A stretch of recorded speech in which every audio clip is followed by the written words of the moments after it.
ನಮಸ್ಕಾರ ಗುರು, ನೀವು ನೋಡ್ತಾ ಇರೋ ಸಂತೋಷ್ ಟಾರೆಸ್ಗೆ ನಿಮಗೆಲ್ಲ ಸ್ವಾಗತ. ಇವತ್ತಿನ ವಿಚಾರ ಬಂದು ಇವತ್ತು ನಡೀತಾರೆ ಬೆಂಗಳೂರು ಬುಲ್ಸ್ ಮತ್ತು ತಮಿಳ್ ತಲವಾಸ್ ಪಂದ್ಯಕ್ಕೆ ನಮ್ಮ ಬೆಂಗಳೂರು ಬುಲ್ಸ್ನ ಸ್ಟಾರ್ಟಿಂಗ್ ಸಮಯದಲ್ಲಿ ದೊಡ್ಡ ಬದಲಾವಣೆ ಆಗುತ್ತೆ ಅಂತ ಹೇಳಬೇಕು ಗುರು.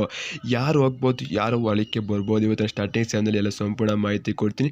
ಅದಕ್ಕಿಂತ ಮುಂಚೆ ಇನ್ನು ನಮ್ಮ ಚಾನಲ್ಗೆ ಸಬ್ಸ್ಕ್ರೈಬ್ ಆಗಿಲ್ಲ ಅಂದರೆ ಕೂಡಲೇ ಕೆಳಗಡೆ ಕಾಣೋ ಸಬ್ಸ್ಕ್ರೈಬ್ ಬಟನ್ ಮೇಲೆ ಕ್ಲಿಕ್ ಮಾಡಿ ಸಬ್ಸ್ಕ್ರೈಬ್ ಆಗಿ, ಹಾಗೆ ಪಕ್ಕದ ಬೆಲ್ ಐಕಾನ್ ಪ್ರೆಸ್ ಮಾಡಿ ಆಲ್ ಸೆಲೆಕ್ಟ್ ಮಾಡಿ. ಯಾಕಂದರೆ ಅದು ಮಾಡೋ ಪ್ರತಿಯೊಂದು ವಿಡಿಯೋ ಎಲ್ಲಕ್ಕಿಂತ ಮುಂಚೆ ನೀವೇ ನೋಡ್ಬೋದು ಗುರು. ಸಬ್ಸ್ಕ್ರೈಬ್ ಆದ್ರೆ ಹಾಗಾದರೆ ಬನ್ನಿ ತಡ ಮಾಡೋದಕ್ಕೆ ವಿಡಿಯೋನ ಶುರು ಮಾಡೋಣ ಗುರು. ನಾವು ಲಾಸ್ಟ್ ಮ್ಯಾಚ್ ತೆಲುಗು ಟೈಟನ್ಸ್ ವಿರುದ್ಧ ದಾಖಲೆ ಮಾಡ್ಕೊಂಡು ಗೆದ್ದು ಅಂತ ಹೇಳಬೇಕು. ಇದಕ್ಕೆ ಪ್ರಮುಖ ಕಾರಣ ನಮ್ಮ ಡಿಫೆಂಡರ್ಸ್ಗಳು ಮತ್ತು ನಮ್ಮ ರೈಡರ್ಸ್ಗಳು ಕೂಡ ಅಂತ ಹೇಳಬೇಕು. ಲಾಸ್ಟಲ್ಲಿ ಸೆಕೆಂಡ್ ಹಾಫಲ್ಲಿ ಫುಲ್ ಚೇಂಜ್ ಆಯಿತು ನಮ್ಮ ಬೆಂಗಳೂರು ಬುಲ್ಸ್ ತಂಡ ಅಂತ ಹೇಳಬೇಕು.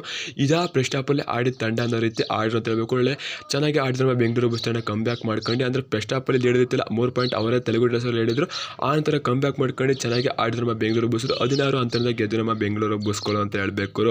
ಈಗ ತೆಲುಗು ಟೈಟನ್ಸ್ ವಿರುದ್ಧ ನಮ್ಮ ಬೆಂಗಳೂರು ಬುಲ್ಸ್ ಗೆದ್ದಿದ್ದೀವಿ. ಈಗ ತಮಿಳ್ ತಲವಾಸ್ ವಿರುದ್ಧ ಗೆಲ್ತು ಅಂತಾರೆ 2-2 ಪಂದ್ಯ ಗೆದ್ದಂಗೆ ಆಗುತ್ತೆ ತಮಿಳ್ ತಲವಾಸ್ ವಿರುದ್ಧ ಅಂತ ಹೇಳ್ತೀನಿ ಗುರು. ಇವತ್ತು ಗೆಲ್ಲಬೇಕು ಅಂತಾರೆ ಬೆಂಗಳೂರು ಬುಲ್ಸ್ ಸ್ಟಾರ್ಟಿಂಗ್ ಸ್ಥಾನದಲ್ಲಿ ಬದಲಾವಣೆ ಮಾಡಬೇಕು ಅಂತ ಹೇಳ್ತೀನಿ ಗುರು. ಯಾರನ್ನ ಕುಂಡಿಸ್ಬೇಕು ಅಂತಂದ್ರೆ ಗುರು, ಅಕ್ಷಿತ್ನ ಡೈರೆಕ್ಟ್ ಆಗಿ ಸ್ಟಾರ್ಟಿಂಗ್ ಸ್ಥಾನದಲ್ಲಿ ಇಳಿಸಬೇಕು ಅಂತ ಹೇಳ್ತೀನಿ. ಅಕ್ಷಿತ್, ಸಚಿನ್ ಇವ್ರನ್ನ ಸ್ಟಾರ್ಟಿಂಗ್ ಸ್ಥಾನದಲ್ಲಿ ಇಳಿಸಬೇಕು ಅಂತ ಹೇಳ್ತೀನಿ. ಯಾಕಂದ್ರೆ ಇವರು ಯಾವ ರೀತಿ ಆಟ ಆಡಿದರೆ ಗೊತ್ತು, ಇವ್ರಿಗೆ ಸಿಕ್ಕಿರೋ ಮ್ಯಾಚ್ಗಳನ್ನ ಚೆನ್ನಾಗಿ ಆಡಿದ್ದಾರೆ. ಅಕ್ಷಿತ್ ಅವರು ಹೋದ ಮ್ಯಾಚಲ್ಲಿ ಅಷ್ಟೇ ಆಡಿರೋದು, ಅವ್ರನ್ನ ಸಿಕ್ಕಿರೋದು ಅದೊಂದೇ ಮ್ಯಾಚ್. ಈಗ ಇವತ್ತಿನ ಮ್ಯಾಚಲ್ಲಿ ಸ್ಟಾರ್ಟಿಂಗ್ ಸ್ಥಾನದಲ್ಲಿ ಇಳಿಸ್ತು ಅಂದ್ರೆ ಅಕ್ಷಿತ್ ಅವ್ರನ್ನ ತುಂಬಾನೇ ಹೆಲ್ಪ್ ಆಗುತ್ತೆ ಬೆಂಗಳೂರು ಬುಲ್ಸ್ಗೆ ಅಂತ ಹೇಳ್ತೀನಿ. ಆ ವ್ಯಕ್ತಿ ಹೋಯ್ತು ಅಂತಾರೆ, ಅಕ್ಷಿತ್ ಅವರು ಹೋಯ್ತು ಅಂದರೆ ಇಲ್ಲ ಔಟ್ ಆಗ್ತಾರೆ, ಇಲ್ಲ ಪಾಯಿಂಟ್ ತಗೊಂಬತ್ತಾರೆ ಅಂತ ಹೇಳಬೇಕು. ಅವ್ರು ಔಟ್ ಅಂತ ಆಗಿಲ್ಲ ತಮಿಳ್ ತೆಲುಗು ಟೈಟನ್ಸ್ ವಿರುದ್ಧ ಆ ರೀತಿ ಆಟ ಆಡಿದ್ರೆ ತಮಿಳ್ ತಲವಾಸ್ ವಿರುದ್ಧ ಅದೇ ಸ್ಟ್ರಾಟಜಿ ಯೂಸ್ ಮಾಡ್ತಾರೆ, ಒಟ್ಟು ಪಾಯಿಂಟ್ ಬರುತ್ತೆ ಬೆಂಗಳೂರು ಬುಲ್ಸ್ಗೆ ಅಂತ ಹೇಳ್ತೀನಿ ಗುರು.